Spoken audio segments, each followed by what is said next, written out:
জিওপলিটিক্সে আপনাকে স্বাগত। নেপালে যা ঘটেছে তা শুধু দক্ষিণ এশিয়াই নয়, পুরো বিশ্বকে নাড়িয়ে দিয়েছে। একটি দেশ যেখানে জনগণ দুর্নীতিতে এতটাই ক্লান্ত হয়ে পড়েছে যে তারা হঠাৎই সাংসদ, সুপ্রিম কোর্ট থেকে শুরু করে 5 তারা হোটেল পর্যন্ত জ্বালিয়ে দেয়। এমন দৃশ্য আমরা দক্ষিণ এশিয়ার ইতিহাসে খুব কমই দেখেছি। প্রশ্ন উঠছে, নেপালে আসলে কি ঘটল? এটা কি শুধুই দুর্নীতি বিরোধী আন্দোলন, নাকি এর পেছনে আরও বড় ভূরাজনৈতিক খেলা লুকিয়ে আছে? পরিস্থিতির সূচনা কিভাবে হয়?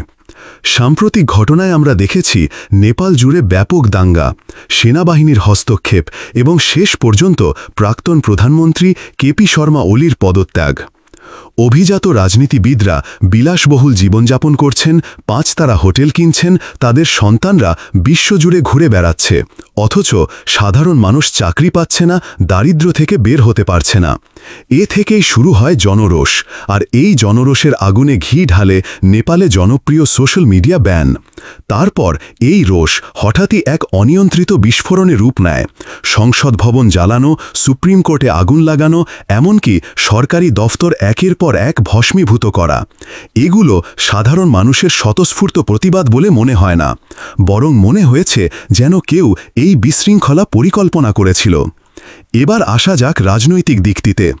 কেপি ওলি পদত্যাগ করলেন, কিন্তু দায় স্বীকার না করে বললেন এটা ভারতের ষড়যন্ত্র। আপনারা হয়তো মনে করতে পারবেন, কেপি ওলির আমলেই নেপাল ভারতের সঙ্গে সীমান্ত বিরোধ তৈরি করে। তিনি নতুন মানচিত্রে লিপুলেখ, কালাপানি, লিম্পিয়াধুরাকে নেপালের অংশ হিসাবে দাবি করেন। এমনকি তিনি বলেছিলেন ভগবান রামের জন্ম নেপালে, ভারতের অযোধ্যায় নয়। এই বক্তব্য শুধু ভারত নেপাল সম্পর্ককেই উত্তপ্ত করেনি, বরং নেপালের ভেতরে রাজনৈতিক মেরুকরণও বাড়িয়ে দেয়। তাহলে প্রশ্ন হল, আজ যখন জনরোষ দুর্নীতির বিরুদ্ধে, তখন কেন কেপি ওলি ভারতকে দায়ী করছেন?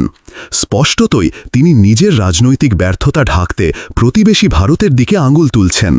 কিন্তু আজকের নেপালি যুব সমাজ এতটাই ক্ষুব্ধ যে তারা এসব অজুহাত শুনতে চায় না। দাঙ্গা আর বিশৃঙ্খলার মধ্যেও বিক্ষোভকারীরা বেশ কয়েকটি স্পষ্ট দাবি তুলেছে। 1. সোশ্যাল মিডিয়া স্বাধীনতা। সরকার এক সময় সামাজিক যোগাযোগ মাধ্যম বন্ধ করে দেয়। আন্দোলনকারীরা বলছে ডিজিটাল স্বাধীনতা রক্ষা করতে হবে। 2. দুর্নীতি বিরোধী ব্যবস্থা। দুর্নীতির অভিযোগে অভিযুক্ত যে কোনো কর্মকর্তা বা মন্ত্রীকে অবিলম্বে পদত্যাগ করতে হবে। 3. স্বজনপ্রীতির অবসান। রাজনীতিকে পরিবারের ব্যবসায় পরিণত করা যাবে না, নতুন প্রজন্মকে নেতৃত্বে আনার সুযোগ দিতে হবে।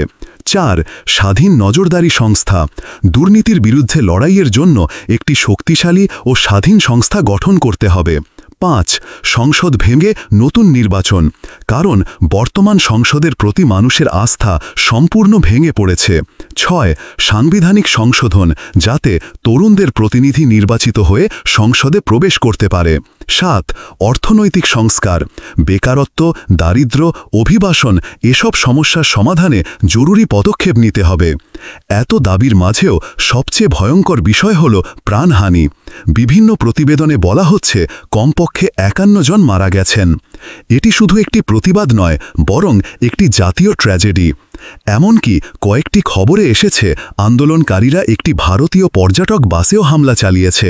অর্থাৎ ক্ষোভ এখন সীমান্ত পার করে ছড়িয়ে পড়ছে। এটা নেপালের জন্য যেমন বিপজ্জনক, তেমন ভারতের জন্যও উদ্বেগজনক।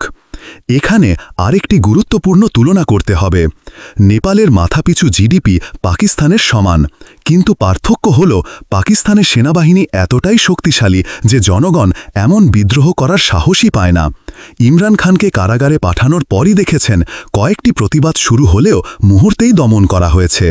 অন্যদিকে নেপাল একটি গণতান্ত্রিক সমাজ, তাই জনগণ রাস্তায় নেমে এসেছে এবং ইতিহাসে প্রথমবারের মতো সংসদ, সুপ্রিম কোর্ট পর্যন্ত জ্বলে উঠেছে। এখন প্রশ্ন হল, এই ধ্বংসযজ্ঞ কি সমাধান আনবে? এক রাতের আগুনে, এক রাতের দাঙ্গায় কি দুর্নীতি দূর হবে? সম্ভবত না, কারণ গণতন্ত্রে পরিবর্তনের একমাত্র পথ হল নির্বাচন। আপনারা কাকে ভোট দেবেন সেটি ভবিষ্যৎ নির্ধারণ করবে।